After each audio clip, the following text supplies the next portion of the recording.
जय गुरुदेव मेरे प्यारे साथियों, इंदिरा रावत राजस्थान अजमेर से। कहो साथियों कैसे हो? ईश्वर की दया से अच्छे ही होंगे। प्यारे साथियों, आज मैं आपको गुरु के द्वारा बताई हुई एक बहुत ही ज्ञानवर्धक बात आपको बताना चाहती हूँ कि कर्मों के जो कर्म कर्जे हैं या अपन जिसके लिए कुछ करते हैं या जो हमारे लिए कुछ करता है या हम किसी के साथ अगर कुछ गलत करते हैं तो उसकी हमें अदायगी आवश्यक रूप से करनी पड़ेगी, क्योंकि ये मनुष्य जन्म ही हमें इसलिए मिला है कि हम एक दूसरे के कर्म कर्जों की अदायगी कर सकें। तो प्यारे साथियों, एक बार एक कपल हस्बैंड और वाइफ गुरु महाराज जी की सत्संग में गए और सत्संग सुनने के बाद में उन्होंने नामदान लिया। नामदान देने के बाद में गुरु महाराज जी ने उनको बोला कि आज के बाद में, अभी तक जो भी था ठीक है, लेकिन आज के बाद में ना तो तुम शराब मांस का सेवन करोगे और न कोई गलत काम करोगे। तो वो लोग शराब मांस का सेवन करते थे। तो जो आदमी था, जेंट्स था, उसने तो उसी टाइम ये संकल्प ले लिया था कि आज के बाद में मैं शराब के साथ में मांस का भी कभी सेवन नहीं करूंगा, और इस प्रकार संकल्प लेके वो घर पे चले गए। लेकिन उसकी जो वाइफ थी उसको बहुत ही ज़्यादा मांस खाने की लत लगी हुई थी और वो उसको नहीं छोड़ पाई। उसका पति उसको बहुत समझाता था कि गुरु महाराज जी ने बोला है कि आज के बाद में मांस का सेवन नहीं करना। तो उसको वो समझाने की कोशिश की, लेकिन वो नहीं समझी और वो खाती रही। तो उसने सोचा कि गुरु महाराज जी ने हमें नामदान दिया है और हमें अपना बच्चा बना लिया है, तो हमें भवसागर से पार वो अवश्य करवा देंगे। लेकिन जब गुरु महाराज जी ने बोला कि तुम्हें मांस का सेवन नहीं करना है, तो वो नहीं मानी और मांस का सेवन करती रही, और इसी प्रकार पूरा जीवन बीत गया। और एक बार उसकी डेथ हो गई। जैसे एक दिन उसकी डेथ हुई तो अगले जन्म में, क्योंकि वो बकरी का मांस बहुत ज़्यादा खाती थी, तो अगले जन्म में उसको बकरी की योनि प्राप्त हुई और वो बकरी बनी और बच्ची से थोड़ी बड़ी हुई। और जब वो काफ़ी हष्ट पुष्ट हो गई तो उसको एक बार कोई खरीदने वाला आया और बहुत सारी बकरियों को भर के लेके आया था, और उसको भी उस गाड़ी के अंदर बिठा दिया और बहुत सारी बकरियों के साथ उसको ठूंस दिया। तो उसका दम घुटने लगा और वो सोचने लगी कि अब तो मेरी गर्दन कटने वाली है। तब जाके उसको अपने पिछले जन्म के बारे में कुछ याद आया कि मेरे गुरु ने मुझे बताया था कि अगर तुम्हारी वजह से कोई जीव दुख पाएगा तो तुम्हें भी दुख पाना पड़ेगा, अगर तुम्हारी वजह से कोई जीव कटेगा तो तुमको भी कटना पड़ेगा। तो उसको याद आया, लेकिन तब तक बहुत देर हो चुकी थी। वो बहुत पछताई कि क्यों मैंने गुरु महाराज जी का कहना नहीं माना और किसी का मांस खाती रही, और आज मुझे भी कट के किसी को अपना मांस खिलाना पड़ेगा। तो वो बहुत ही ज़्यादा बेचैन हो गई और वो अपने किए पे बहुत पछताने लगी। तो उसने अपने गुरु को याद किया और उस गाड़ी में बैठ के जा रही थी और अपने गुरु को याद करती रही।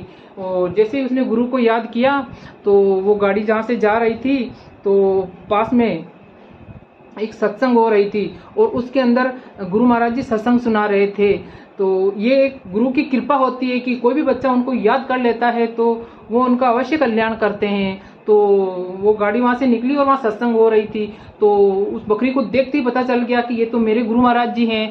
तो गुरु ने ऐसी दया की कि जैसे ही सत्संग स्थल आया वहाँ पे वो गाड़ी थोड़ा सा पलट गई और वो बकरी वहाँ से निकलकर सीधा गुरु महाराज जी के चरणों में जाके गिरी और उसके पाँवों में उसने अपना सिर रख दिया।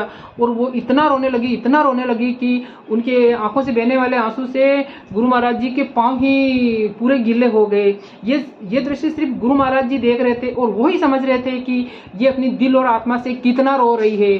तो उसने उस बकरी को बोला कि बेटी, मैंने तुझे कितना समझाया था कि आज के बाद मांस का सेवन मत करना, और मैंने बोला था कि कर्मों की अदायगी तो तुम्हें करनी ही पड़ेगी, तुम्हारी वजह से अगर कोई जीव कटेगा तो तुमको भी कटना पड़ेगा। तो वो बकरी कुछ नहीं बोल पाई और बस रोती रही और उनसे अपनी दया की भीख मांगती रही। तो गुरु महाराज जी ने बोला कि अगर तुम्हारी वजह से किसी जीव की हत्या हुई है तो तुम्हें कर्म कर्जे तो चुकाने ही पड़ेंगे, चाहे कैसी भी परिस्थितियां हो, इंसान को अपने कर्म कर्जे चुकाने ही पड़ेंगे। इसलिए इंसान को हमेशा याद रखना चाहिए कि हमारी वजह से किसी का दिल न दुखे, क्योंकि अगर हमारी वजह से किसी का दिल दुखेगा या अगर हम किसी को दिल दुखाएंगे तो हमारा दिल दुखना जायज ही है। तो गुरु महाराज जी ने उसके ऊपर दया की और उसको कहा कि कर्मों की अदायगी तो तुम्हें करनी ही पड़ेगी, लेकिन मैं तुम पर दया कर देता हूँ।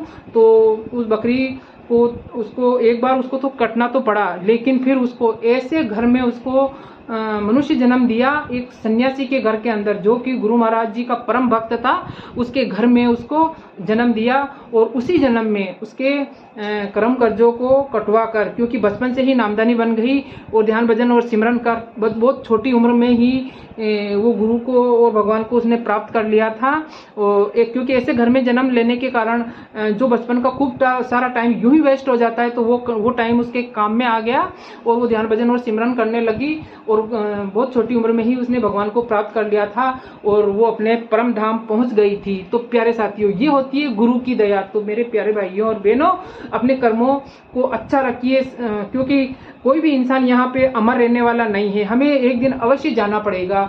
तो इस प्रकार अपने कर्मों को एकदम अच्छा रखिए, साफ रखिए और ये सोच के कर्म करिए कि जो भी कर्म हम कर रहे हैं, किसी को दुख दे रहे हैं, किसी को खुशी दे रहे हैं, तो वो हमें अवश्य मिलेगी, लेकिन हमारी वजह से किसी का दिल दुखे नहीं। इस चीज का हमें हमेशा याद रखना चाहिए, क्योंकि कर्मों का कर्जा तो हमें अवश्य चुकाना पड़ेगा, चाहे कुछ भी हो। अगर हम किसी को एक गिलास पानी भी पिलाएंगे तो उसका भी हमें फल मिलेगा, और अगर किसी ने हमको पानी पिलाया तो हमको भी एक गिलास पानी पिलाना ही पड़ेगा।